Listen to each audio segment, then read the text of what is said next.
도시의 골목에 어둠이 내립니다. 골목길을 따라 달콤한 고기 향이 퍼져나옵니다. 결코 지나칠 수 없는 군침을 삼키는 유혹. 시장길을 자극하며 노릿노릿 고기가 익어갑니다. 드시기 전에 잠깐. 혹 살처분되는 가축을 생각해 본 적이 있으세요? 먹으면서 이게 어떻게 이 식탁에 올라간다까지는 생각을 사실 잘 안 하고 먹기 때문에 그렇게 직접적으로 생각해 본 적은 없는 것 같은데 지금 막상 생각을 해보라고 하시니까 굉장히 좀 민망하다고 해야 되나? 어쩔 수 없는 선택? 네. 사람 혹은 다른 가축이 살기 위한 어쩔 수 없는 선택이라고 그냥 생각했습니다. 도시 사람들에게 고기는 그저 맛있는 음식일 뿐. 가축의 딱한 운명은 실감하기 힘든 너무 먼 남의 이야기입니다.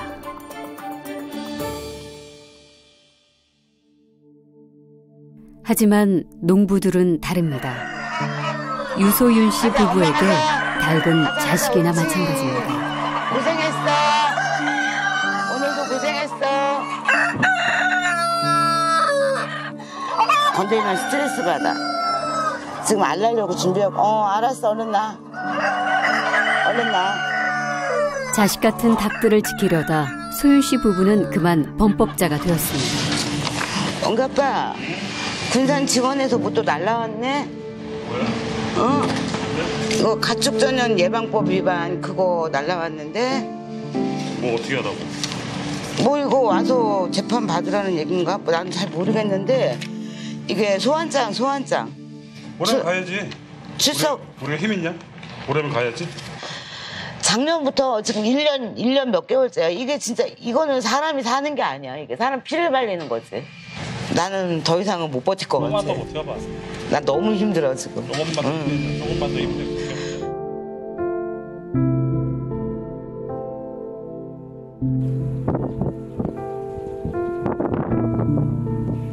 지난해 2월 소윤 시내 이웃마을의 한 양계장에서 조류 인플루엔자가 발생했습니다. 다행히 소윤 시내 닭들은 조류 인플루엔자에 감염되지 않았습니다. 그런데 익산 시는 소윤 시내 닭들을 전량 살처분하라는 명령을 내렸습니다.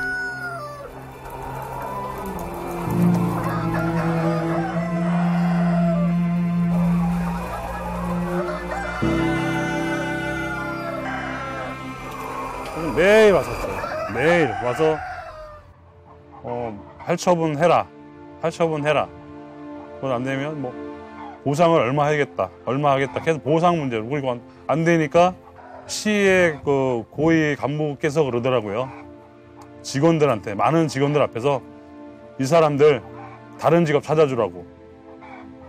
근데 그런 참 불명예스러운 얘기까지 들었었어요, 제가. 멀쩡한 닭들을 굳이 살처분할 이유가 무엇일까요?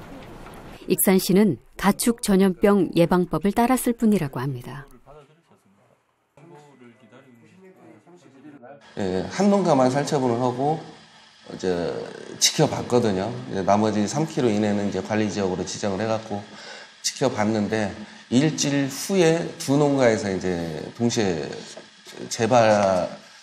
다시 발생을 해가지고 그 농가 주변을 이제 관리 지역에서 이제 위험 지역으로 판단을 해가지고 3km 이내를 아마 살처분을 하는 걸로 중앙가축방역심의회에서 결정을 하게 된 겁니다. 가축 전염병이 발생할 경우 반경 500m 이내의 가축은 즉각 살처분하고 반경 500m에서 3km까지는 예방적 살처분을 원칙으로 합니다. 단 살처분 대상과 범위는 지역 특성에 따라 조정이 가능하다고 되어 있습니다. 소윤 씨 부부는 살처분 명령을 거부했습니다. 역학조사를 해서 감염 여부를 확인한 후 살처분 결정을 해달라고 요구했습니다. 살처분을 저희가 안 했죠. 왜 안 했느냐. 저희 아이들은 AI라는 병에 감염이 되지 않았으니까요. 그리고 3km, 무조건적인 3km 반경을 긋고 살처분하라고 했을 때 그는 부당하다. 역학조사를 해서 우리 아이들이 감염이 됐으니 그때 살처분에 늦지 않겠느냐라고 했기 때문에 익산시에서는 역학조사를 하지도 않았어요. 그리고 나서 살처분 명령을 내렸죠. 그래서 저희가 거부한 겁니다. 익산시는 끝내 역학조사를 하지 않았습니다. 소윤 씨 부부가 따로 검사한 결과 이 농장의 닭들은 조류 인플루엔자에 걸리지 않았다는 결과가 나왔습니다. 소윤 씨 부부는 예방적 살처분 명령을 거부한 최초의 사례가 되었습니다. 살아있는 생명을 마음대로 죽일 수는 없잖아요. 내 마음에 안 들어. 너 죽어. 그건 아니잖아요. 애들은 병도 안 걸렸는데 건강한데 왜 죽어야 되죠? 그건 아니죠. 얘들이 그때 묻혀졌으면 저희는 혹시 더 편했을지 몰라요. 몸이, 마음이. 근데 그건 아니죠. 제가 허락을 못했어요.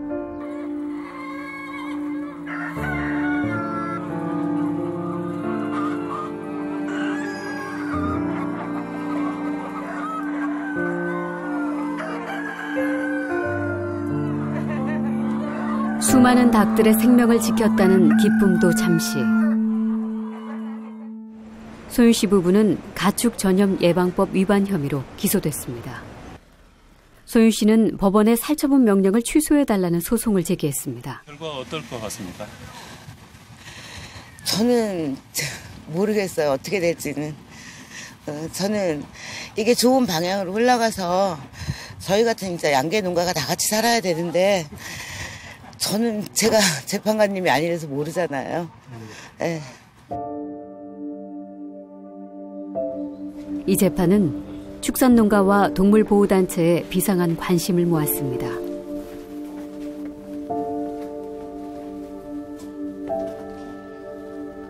전염병이 돌 때마다 일방적으로 내렸던 살처분 통보 관행에 제동이 걸릴까요?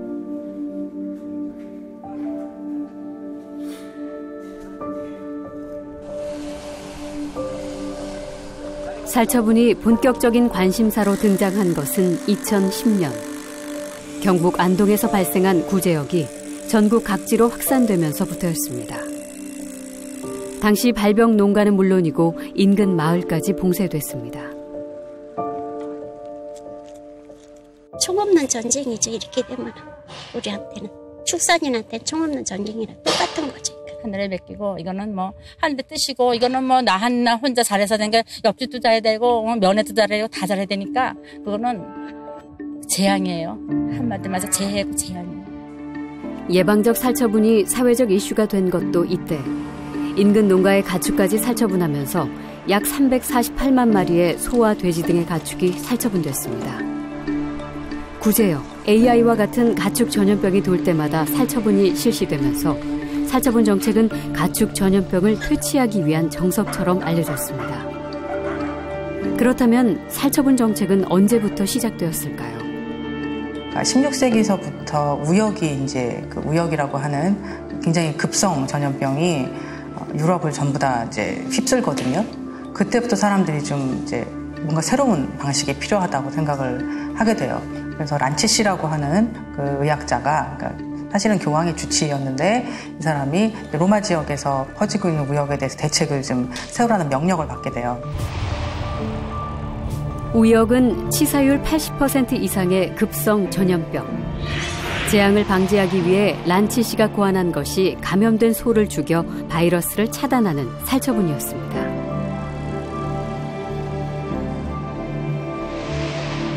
살처분 방식은 영국에도 전해졌습니다.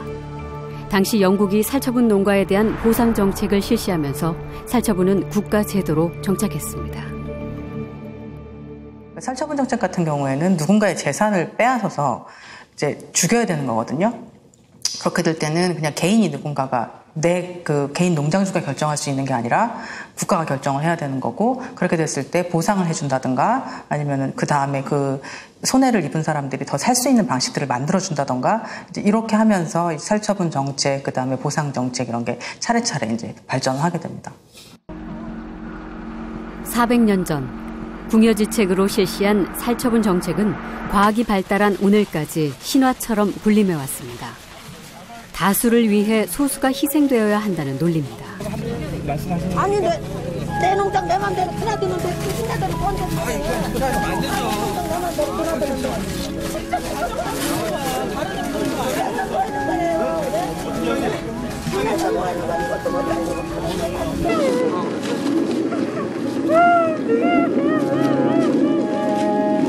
살처분 요원들이 들이닥친 양계장. 닭들은 영문도 모른 채 마지막까지 먹이 활동을 합니다.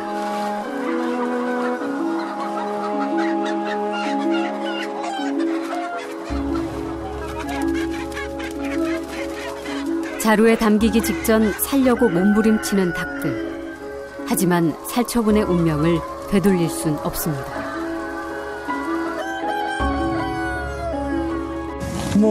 처참한 심정이죠.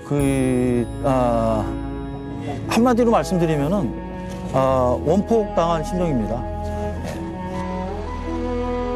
게다가 이 농장은 동물복지농장. 닭에게 더 나은 환경을 제공하기 위해 방사까지 하며 길렀지만 소용없었습니다. 애지중지 기른 닭들이 단 한 마리도 남김없이 자루에 담겨 뜨거운 재로 변했습니다.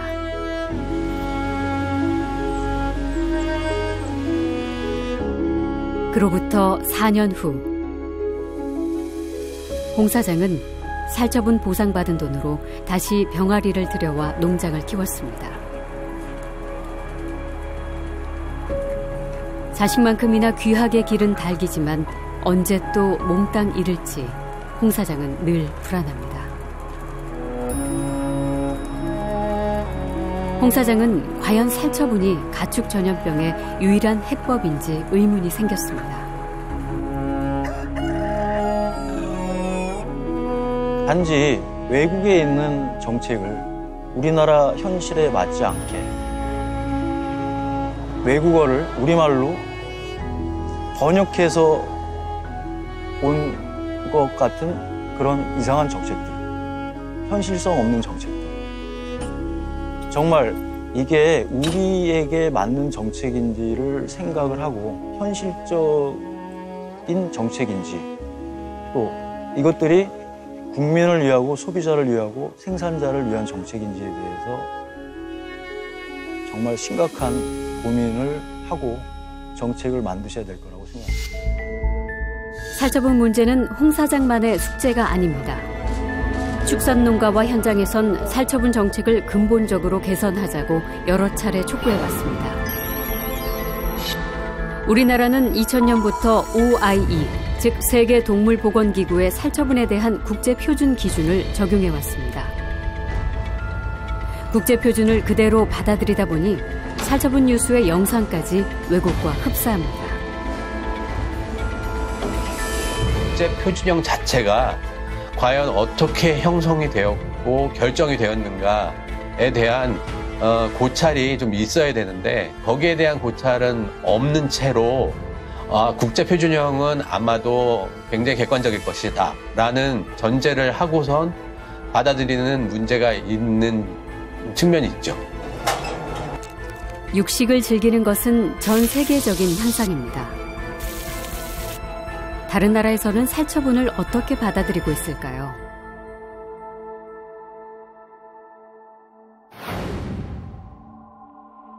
영국 북서부 컴브리아 지방.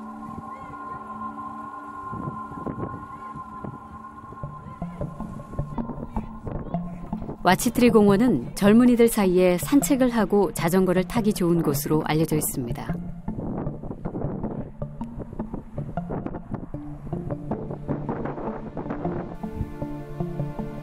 하지만 나이 든 농부들에게 이 공원은 끔찍한 기억을 되살리는 장소가 되었습니다. 바로 이곳이 세계 최대 규모의 살처분 매립지이기 때문이죠. I just forget the exact numbers, but there is a big stone at the gate where we come in that was dug out of the ground up there. It's a massive boulder, and it's called the Watts Tree Stone. As for a lot of sheep from outlying areas, they were all brought here, and there's nearly 500,000 head of stock buried up here. There's 29 graves up here, and each grave is lined with polythene, and there's two drains down each side to catch the fluid that comes away from the animals called leachate. And if you see these green boxes here, those green boxes are pumps. There's a tank underneath the ground that collects all that leachate that comes in from those drains. It is then pumped into a work centre up there with big silos, and there it is treated and it goes to a treatment plant. 소와 양 등 50만 마리의 가축이 생매장된 비극의 현장. 17년이 지났지만 당시 겪은 공포와 아픈 상처가 여전히 남아 있습니다.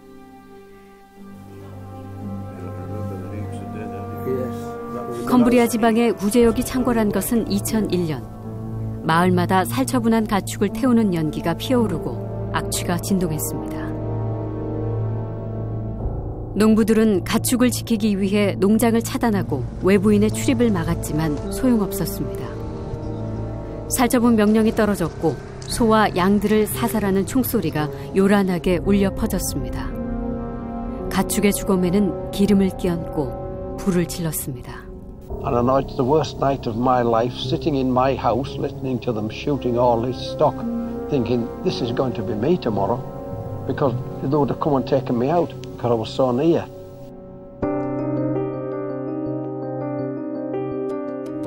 다음 살처분 대상은 우리 농장이 되지 않을까.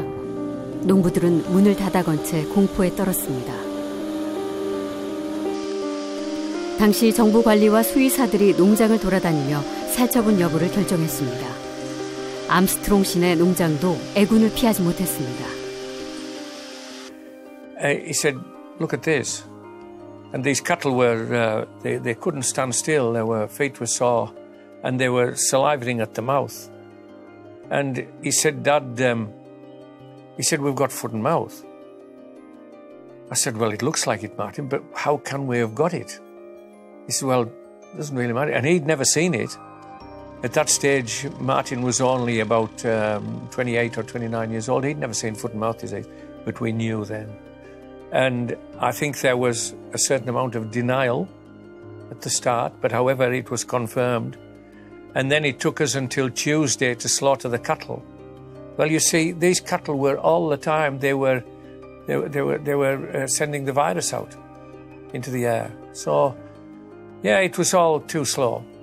And eventually, of course, all our everything was slaughtered on the farm. 2001년 구제역의 최초 발생지는 벨기에였습니다.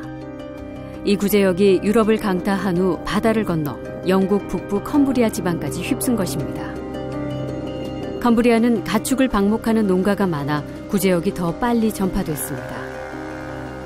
There were lots of big fires, big pyres built at the start to get rid of the animals. But the public soon turned against that. It was medieval, to be honest. And it was decided once the army came in and they got the logistics, then all the cattle had to be rendered. They had all got to be processed and rendered.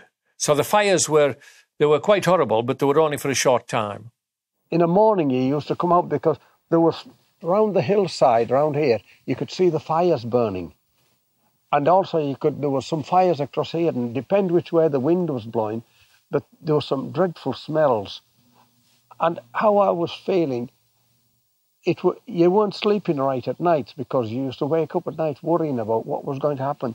We didn't know how it was going to happen financially, if we had a future, or what was going to happen to the farm.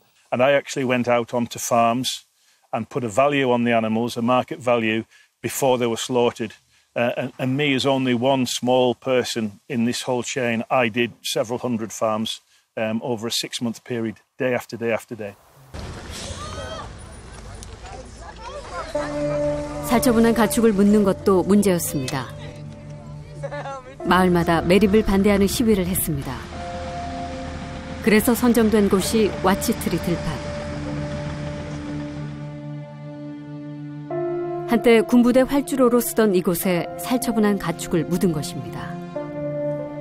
겉보기엔 평화로운 들판이지만 여전히 돌고 있는 가스 배출기가 비극이 진행 중임을 보여줍니다. 그렇다면 2001년 영국 정부가 내린 살처분 명령은 피할 수 없는 결정이었을까요? 영국의 한 학자가 구제역 살처분에 대한 보고서를 작성했습니다. 인간이 만든 질병 구제역의 저자 아비게일 우주 교수입니다. The key message was that the government's response to foot and mouth disease was a societal response. There was nothing about the biology of foot and mouth disease that demanded it had to be controlled by large-scale culling.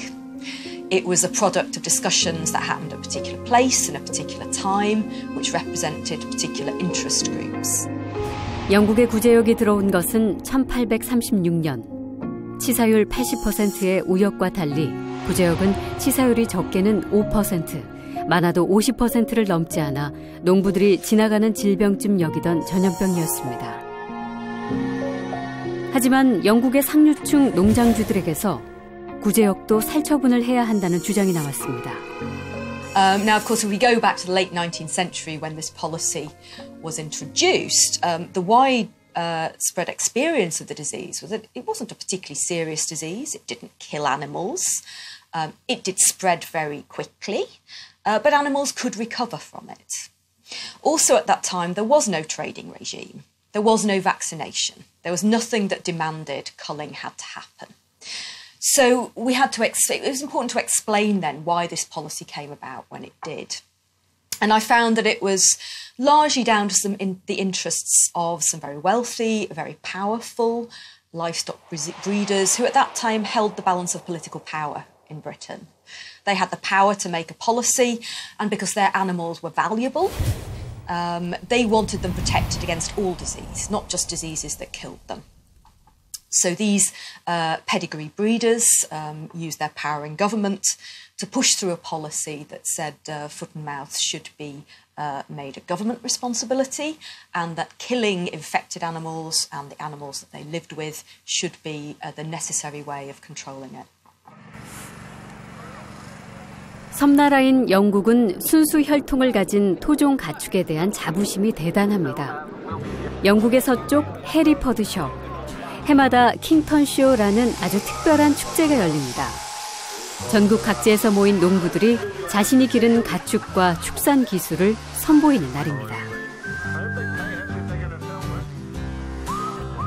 It's one of the largest one-day shows in the country, very much designed as a country show. So we have displays of livestock and horses, sheep, cattle, and obviously horses. We have horse jumping, so all sort of activities for animals. As well as that, we have a ring display, which is entertainment for all ages. 킹턴쇼의 가장 큰 볼거리는 가축 경연 대회입니다. 올해도 순종을 자랑하는 영국 토종 소들이 경연에 참가했습니다.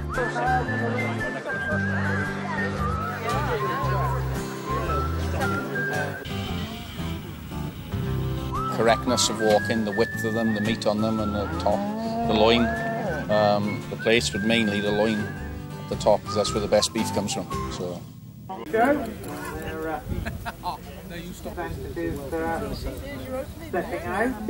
어떤 소가 우승을 차지할까 관객들이 흥미롭게 지켜봅니다.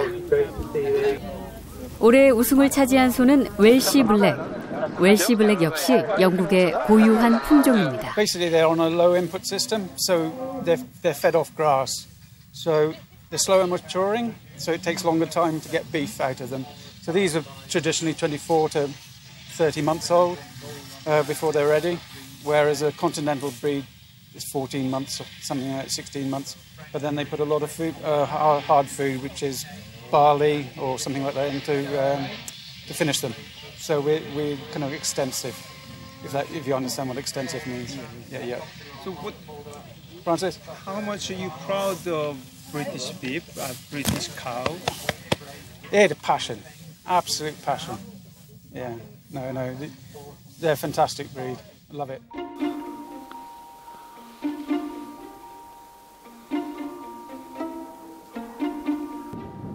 이곳은 영국의 토종소 건지를 키우는 농장입니다. 건지는 예로부터 영주나 귀족들에게 사랑을 받아온 영국의 토종 젖소입니다. I think the Guernsey's got a good heritage. It was favoured by the large estates where you had a manor house, and they would keep a dairy herd specifically for supplying the house. Yeah, I'd say we were proud of them. We've built a brand based on them. It gives our the ice cream that we make a unique selling point against our competitors. 노란 지방 알갱이가 육안으로도 보이는 건지 젖소의 우유입니다. 일반 젖소의 우유보다 비싼 값에 거래됩니다. 2001년 이 농장 주변에서 구제역이 발생했습니다. 영국의 부유한 농장주들은 토종 가축을 지키기 위해 예외 없이 살처분을 해서 바이러스를 박멸해야 한다고 믿었습니다. These diseases that come in from the outside, that's a decision for government, and we just have to go with that. During the outbreak of 2001, there were many people with particularly small farmers with one or two cattle who always thought they should be the exception to the rule. But it doesn't work. I mean, it's not specifically about the Guernsey. In the 1920s, when there were two major epidemics within 2 years of each other, the government's policy then exempted pedigree cows from the slaughter, but insisted on slaughtering all the other cows. So, the wealthy owners of the pedigree cows, their animals were never slaughtered, even if they got sick, whereas the other animals were slaughtered in order to try and prevent the disease from infecting the pedigrees. 19세기 영국은 세계 최대의 육류 수입국이기도 했습니다. 영국 정부는 육류 수출국들에게 영국과 동일한 살처분 정책을 세우도록 강요했습니다. 살처분을 받아들이지 않는 국가는 교역을 금지했습니다.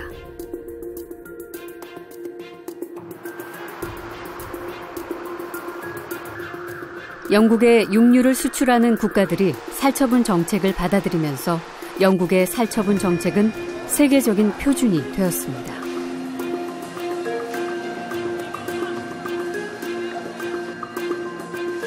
And as a major importer of meat, the British government had the economic power to force that on its trading partners. So trading partners then had an incentive to become foot and mouth free themselves. They applied the stamping out policy to do that. And then they themselves said, we're not going to accept any meat or livestock from other countries unless they have also been free of foot and mouth disease. So throughout the 20th century, we see the extension of this international trading regime that promotes and privileges freedom from foot and mouth disease through the use of a stamping out policy.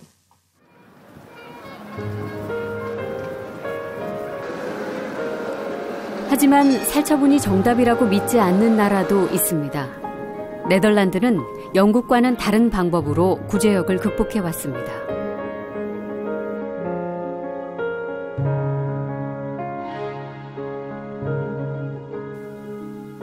네덜란드의 자동화 농장입니다. 감염을 막기 위해 사람들의 출입을 제한하고 있습니다. 사람 대신 기계가 여물을 주고 젖을 짜고 배설물을 청소합니다.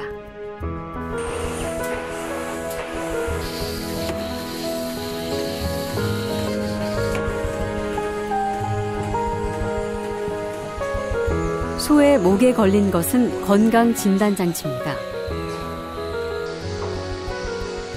농장주 베르으 씨는 소의 건강을 체크하면서 하루를 시작합니다.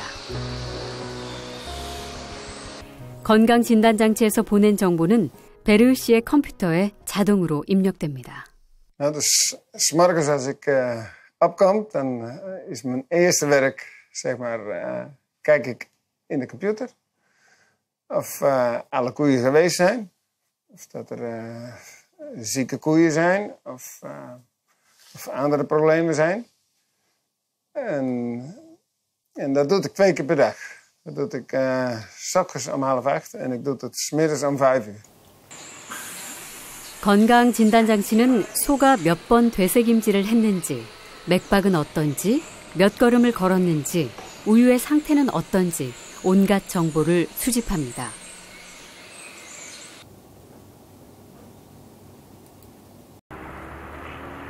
대륙에 속한 네덜란드는 섬나라 영국처럼 외부에서 유입되는 바이러스를 차단하거나 박멸하기 어렵습니다.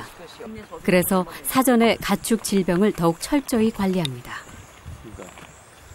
Het is een klein land met heel veel mensen. En dieren doodmaken die toch gezond zijn, dat accepteert de maatschappij niet meer in Nederland. Omdat in Nederland zitten we allemaal dicht op elkaar. En de stad bemoeit zich met het platteland tegenwoordig. Dus vandaar. 농장 출입이 허용되는 유일한 외부인이 도착했습니다. 이 농장 주치의격인 전담 수의사입니다. 네덜란드의 모든 농장은 반드시 전담 수의사를 두어야 합니다. 질병의 조짐이 보일 경우 신속 정확히 대처하기 위한 제도입니다. Gemiddeld kom ik, denk ik, ja, dat wisselt natuurlijk, maar laten we zeggen 1 tot 4 keer per maand hier. En vaak is het toch wel 1 keer in de maand om en erbij gewoon kalfjes verdoven voor onthoornen. Eventueel standaard vaccinaties doen. En als er dan wat is met een controle of zo'n bespreken van zijn gezondheidsplan, proberen we dat in 1 keer mee te pakken. En verder natuurlijk spoedgevallen wel eens een keer. Hè. Dat zou kunnen een keer een verlossing of iets bijzonders.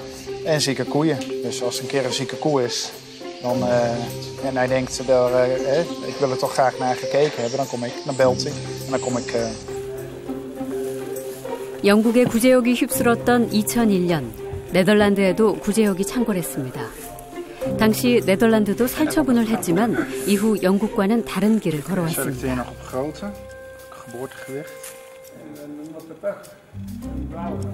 Officieel, toen de MKZ, even het voorbeeld van de MKZ, toen dat uitbrak, toen werden er heel veel dieren geruimd. Hè? Culling. Hè? Dus dat was, en dat willen we eigenlijk als maatschappij niet, maar dat wil eigenlijk niemand. En de overheid doet op zich redelijk hun best, maar vooral een beetje toch wel op de achtergrond. Heel veel maatregelen voor dierziektebestrijding, die gezondheidsstatussen, die komen die uit de sector zelf.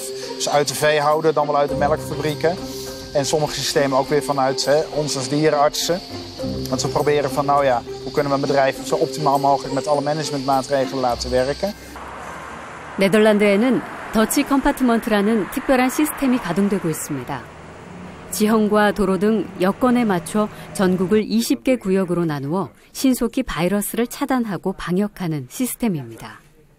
After 3 days, we have first a standstill period of 3 days. After 3 days, we will divide the Netherlands in 3 or 4 large compartments, bringing the 20 compartments. We divide them in 3 to 4 large compartments, and they have natural boundaries or big highways, so very easy to control. 네덜란드 전염병 대책의 중심에는 백신이 있습니다.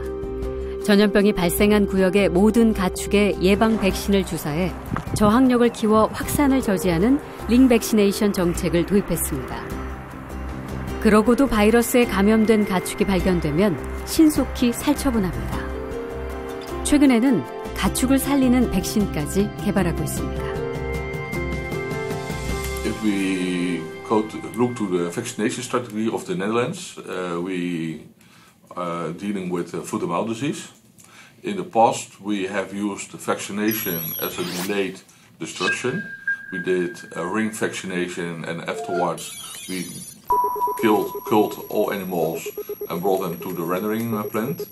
For the future, we will use a DIVA vaccine, a vaccine that differentiates between infected and vaccinated animals, and we will use vaccination to live. So after vaccination, we will not kill those animals anymore.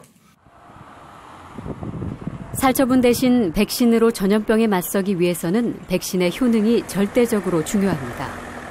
백신은 어느 수준까지 개발되고 있을까요? 드용 교수는 백신으로 가축 전염병을 극복할 수 있다고 확신합니다.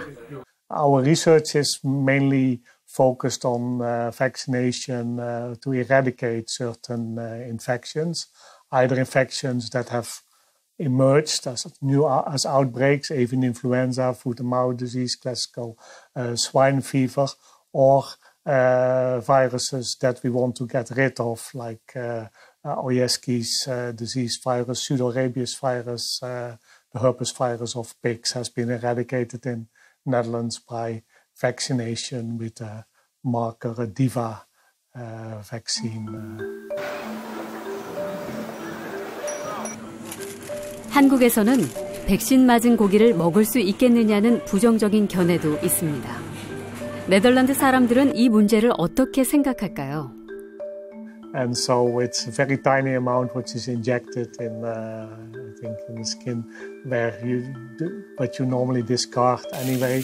So I mean, it's not in your state. Or the protection is from what the animal itself does. So the antibodies that it makes itself. So that's completely natural because that's what the animal is doing all the time. It makes antibodies against a lot of things it encounters in its life, and so that's completely natural. So the vaccine is not going to be an issue for the people that eat these animals. 네덜란드 같은 대륙 국가의 경우 이웃 나라로부터 바이러스를 원천 차단하는 것이 거의 불가능합니다. 그래서 살처분 대신 과학적인 방법을 고안하게 된 것입니다.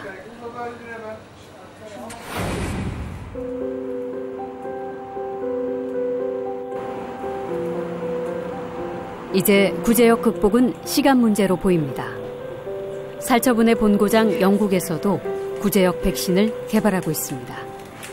So our work to produce a recombinant vaccine for foot and mouth produces these individual virus particles, and what you might see is that inside the particle is dark, and it's dark because the inside structure of the virus has been removed. The outside of the virus causes the immune response. So we have a product which can make a vaccine, but it can never cause infection. So it is completely safe. It's also much easier to produce.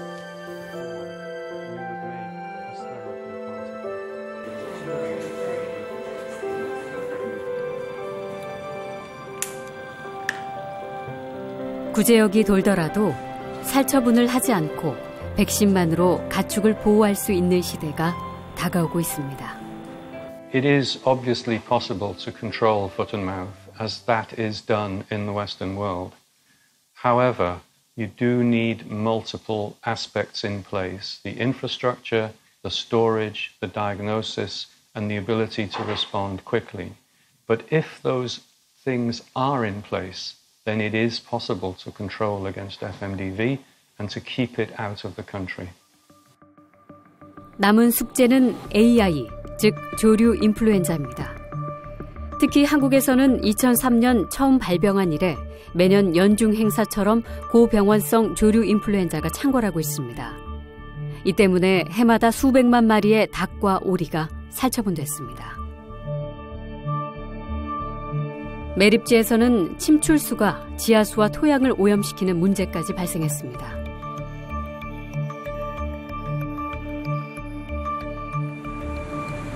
살처분에서 매몰한 가축들은 어떤 상태일까요? 1년 전 닭을 살처분한 농장입니다. 이 농장은 대형 플라스틱 통에 가축을 매장했습니다.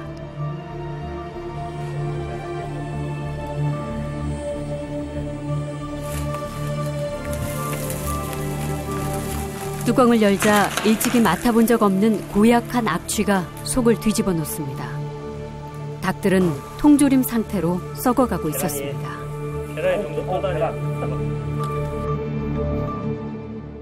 보통 이 정도 되고요. 그리고 지방 성분이 많은 그 오리나 이제 계란 같은 경우는 더 심하고요.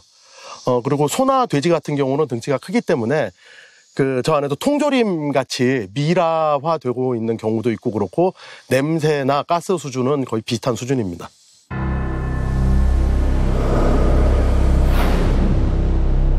(10년) 전 닭을 살처분에 묻은 또 다른 농장. 당시 이 농장에서는 구덩이를 파고 닭을 매립했습니다.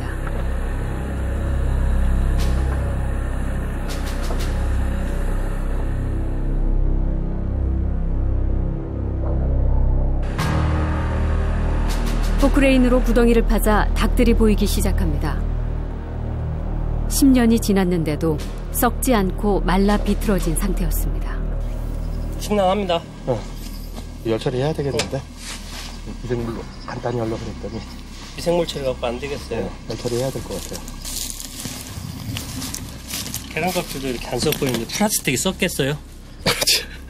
계란 껍질 같았으면 바로 썩어야 되는 건데 체내 수분만 좀 빠지고 그 근육이나 그러니까 단백질, 지방, 뼈 이런 부분은 전혀 변형 없이 그대로 있는 상태가 유지되고 있습니다. 뼈가 아직 단단해요. 네, 심지어 여기 깃털도 그대로 살아있는 상태고요. 포대자루에 넣어 묻은 경우 상태가 더 심각했습니다.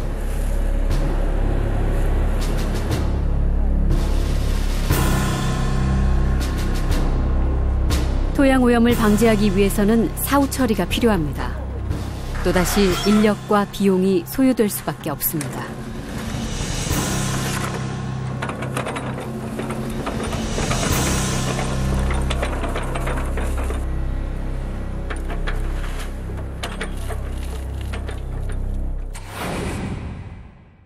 살처분을 하지 않고 조류 인플루엔자를 극복할 방안은 없는 것일까?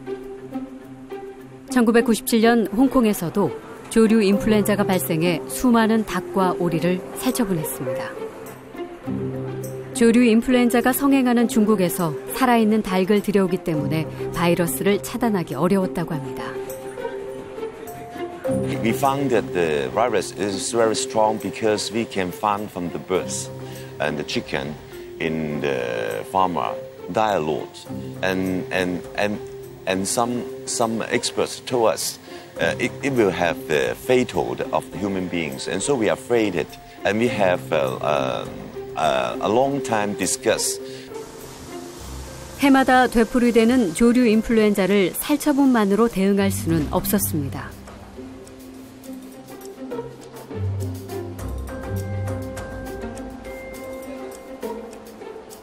홍콩은 고심 끝에 2002년 조류 인플루엔자에 대한 백신 정책을 도입했습니다. 유일하게 예방적 목적으로 백신 정책을 쓰고 있는 겁니다. 중국 본토로부터 질병 전파의 위협에 대응하기 위해 어쩔 수 없는 조치였다고 합니다. So vaccination has been used in Hong Kong since 2002.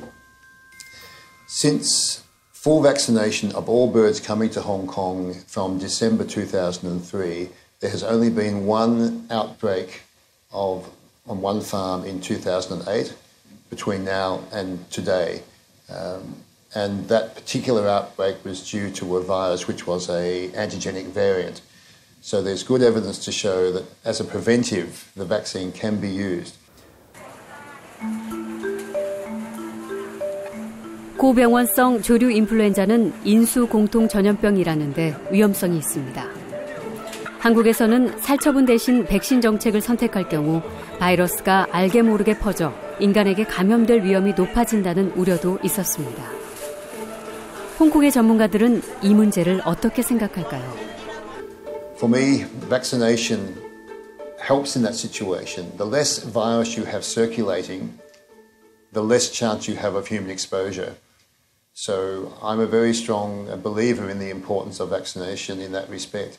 The best example currently is H7N9 in China. In the winter of 2016-17, there were close to 1,000 human cases of infection with H7N9, and many of those were fatal. When vaccination was introduced in 2017, the following winter, it's just passed, there have been 1 or 2 human cases. That's because you have immunity in your birds in the markets, and it means that less people are being exposed to the virus. And there is results coming out now which will show that the amount of H7N9 virus that's present in those markets has markedly reduced since vaccination was introduced.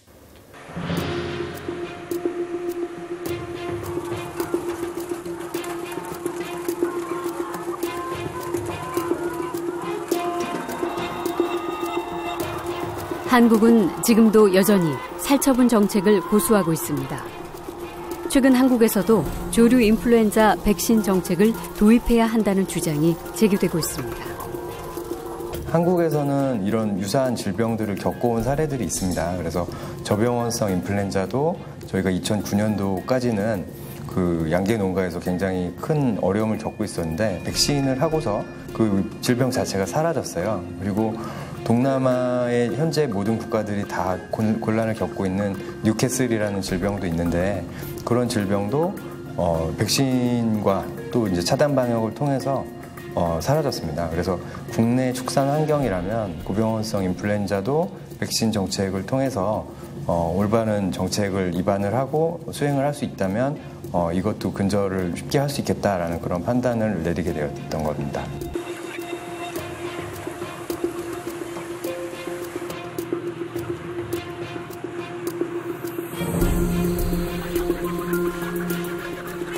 수많은 닭들에게 일일이 백신을 놓는 것이 가능하냐는 시각도 있습니다.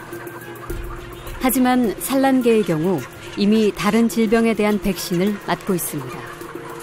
이 농장에서 기르는 닭은 30만 마리. 백신을 접종하는데 얼마나 많은 시간이 걸릴까요? 인부 10명이서 고작 하루 만에 백신 접종을 완료했습니다. 백신 정책이 우수한 점 중에 하나는 경제적인 대안이다라고 말씀을 드리고 싶은데 간단하게 얘기해서 산란계, 그러니까 알 낳는 닭 한 마리를 살처분 정책으로 묻을 때 드는 비용이 간단하게 10,000원입니다. 백신을 2번 이제 주사를 하는 비용은 200원이거든요.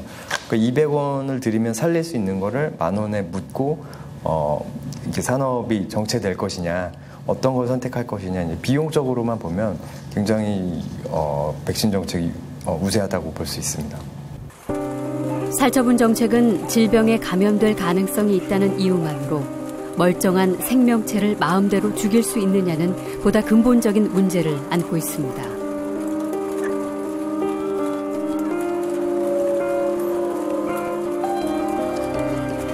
살처분이냐 백신이냐, 한국의 미래 방역 정책은 어느 곳을 지향하고 있을까요?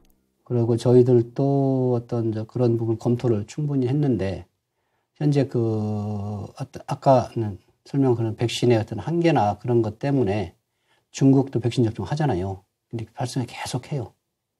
그래서 지금 어떤 산업적으로 피해를 줄이는 우리나라 사정상 산업적으로 피해를 줄이는 게 조금 백신 접종보다 질병을 단기간에 근절시킬 수 있고 하는 게 좀 살처분 정책을 저희들이 해서 단기간에 질병을 좀 진정을 시킴으로써 산업적인 피해도 좀 줄이고 대신 어떤 긴급 시에는 저희들이 긴급 백신 접종 등을 통해서 피해를 최소화할 수 있도록 그런 시스템은 지금 갖추고 있습니다.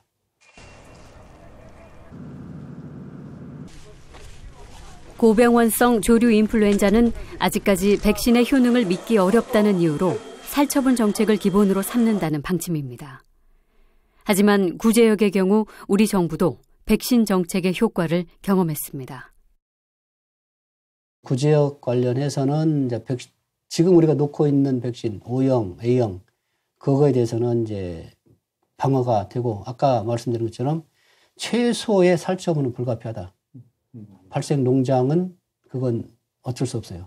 살처분해야 돼요. 거기는 이미 바이러스가 들어와서 그 전체 중에서 이제 방어하는 놈도 있고 하지만은 어쨌든 바이러스를 전파시키기 때문에 거기서 이제 최소 살처분은 필요한데 지금 구제역 같은 경우는 이제 전체적인 면역 수준도 높아졌고 그렇기 때문에 이제 이전처럼 그런 과도한 살처분은 저희들도 하지 안 될 걸로 지금 기대를 합니다.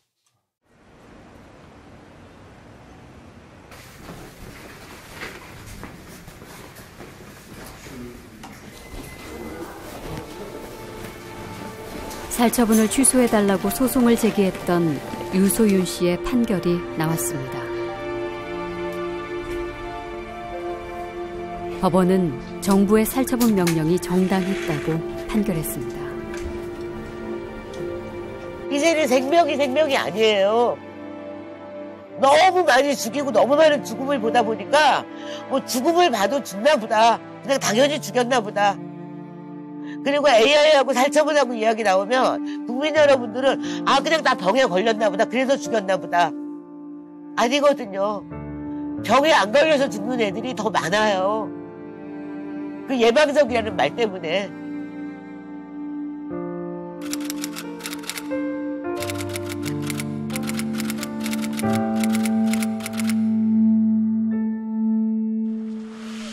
찬바람이 불면 또다시 바이러스가 찾아올 것입니다. 종말을 앞둔 살처분 신화는 당분간은 계속될 것으로 보입니다.